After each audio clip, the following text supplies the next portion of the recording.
자, 마지막 주제는요, 의사 파업입니다. 뭐 몇 가지 기사 좀 준비했는데요. 첫 번째 기사는 오늘 상황을 좀 짚고 있습니다. 6년 만에 거리로 나서는 의사들, 정부 의료 공백 최소화 비상이다. 이렇게 돼 있습니다. 오늘 뭐 동네 병원, 동네 의원에서 계신 의사분들, 그리고 대학병원 뭐 일부 이렇게 파업에 동참한다는 얘기가 있어요.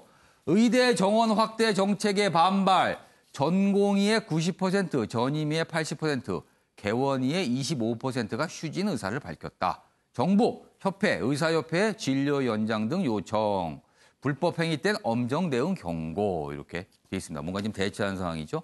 자, 그럼요. 이와 관련된 영상부터 좀 확인해 보겠습니다.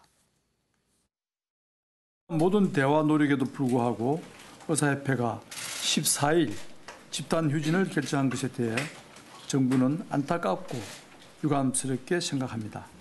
환자들의 생명과 안전에 위험이 초래될 수 있는 진료 중단을 통해 요구사항을 관철하려는 행동은 국민들의 신뢰와 지지를 얻기 힘들 것입니다. 이러한 방식은 의사 본연의 사명에도 위배된다는 사실을 유념해 주시고 의사협회는 환자들의 희생을 담보로 한 극단적인 방식을 자제해 줄 것을 요청합니다. 사실 민간 의사들인데요. 뭐 정부에 소속이 됐다든지 지금 뭐 어떤 의무를 갖고 복무하고 있는 게 아닌데 저희로서는 상당히 이제 부당하다고 느껴지는 부분이고. 자, 이제 파업하는 데서 정부가 좀 완강하게 뭔가 얘기를 하고 있고 뭐 요청도 하고 경고도 하는 그런 분위기입니다. 자, 그럼 파업을 하는 의사들 뭐 얘기가 있을 거예요. 그 내용 다음에 준비했습니다. 의사 11만 명, 그중 3만 명이 성형 피부과 진료를 한다. 그러니까 미용과 관련된 쪽에 굉장히 집중돼 있다는 거죠, 의사들이. 의료계, 의료 수가 개선 없이는 의대 정원을 늘려도 인력 불균형은 그대로 간다. 근본적인 걸 해결해야지 정원만 늘린다고 될 게 아니다. 그러니까 의사들의 주장입니다. 오늘 전공의 동네원 집단 파업이다. 자, 그러면은 지금 이 편중 현상이 얼마나 좀 심각한가? 여기 좀 그래프가 있습니다. 여기 보시면 100%는요, 뽑는 인원과 지원한 인원이 같은 거고요. 100이 넘어가면 지원이 많고 100 아래면은 지원이 적은 거죠. 여기 보시면 2019년 전공별 전공의 지원율입니다. 정형외과 173%. 훌쩍 넘어간 거예요.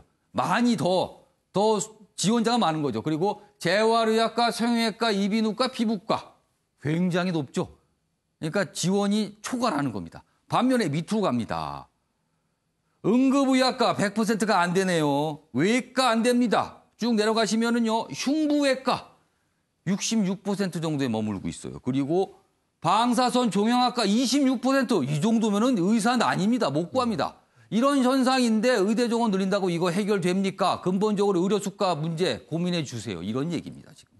자, 김근학 교수님, 이거 어떻게 보세요? 그러니까 이게 근본적으로 왜곡된 의료 구성 비율 때문이거든요. 그런데 이게 지금 전공에 국한된 것이 아니라 지역에도 영향이 있습니다. 그러니까 대부분의 의료진들이 사실 도시, 서울 뭐 이렇게 집중이 돼 있고 지방에는 그 어떻게 보면 환자 대 의사 비율이 굉장히 현저히 떨어져서 실질적인 어떤 그런 의료 혜택이 안 이루어지는, 그래서 이제 공공의료라는 개념이 도입될 수밖에 없는 것이고 지금 그래서 정부가 이렇게 늘리는 인원 대부분은 비인기 종목, 그리고 이제 지방에 한정돼서 이제 근무할 그런 의사들을 주로 이제 뽑는 그런 비인기 전공 쪽으로 좀 그렇죠. 많이 그렇게 늘리겠다. 해서 실질적인 의료 혜택을 못 받는 분들을 지원하기 위한 그런 목적이기 때문에 지금 파업은 명분이 없다. 저는 이렇게 생각합니다. 자, 이상희 전 관장께서 지금 이 파업이나 이런 대치국면 이거 어떻게 풀어야 될까요?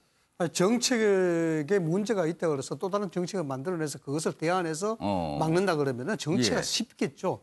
정책이 만들어지는 것은 정치적 행위를 위해서 만들어지는 겁니다. 이 정치라는 것은 n분의 1의 각자의 역할이 있는 것이거든요. 그래서 그것을 실효성을 담보한다는 그런 차원에서 정책을 만들기 전에 여러 단계를 거치지 않습니까? 뭐 컨센서스를 만들기 위해서 토론을 한다든가 공청회를 한다 등등이 필요한 겁니다. 이런 부분들은 뭐 언론에 지적했다시피 그런 과정이 상기하게 됐기 때문에 이런 문제가 생길 수밖에 없다. 알겠습니다. 오늘도 많은 주제 좀 다뤄봤습니다. 아침의 매일경제 오늘은 여기서 마치겠습니다. 시청해주신 여러분 고맙습니다.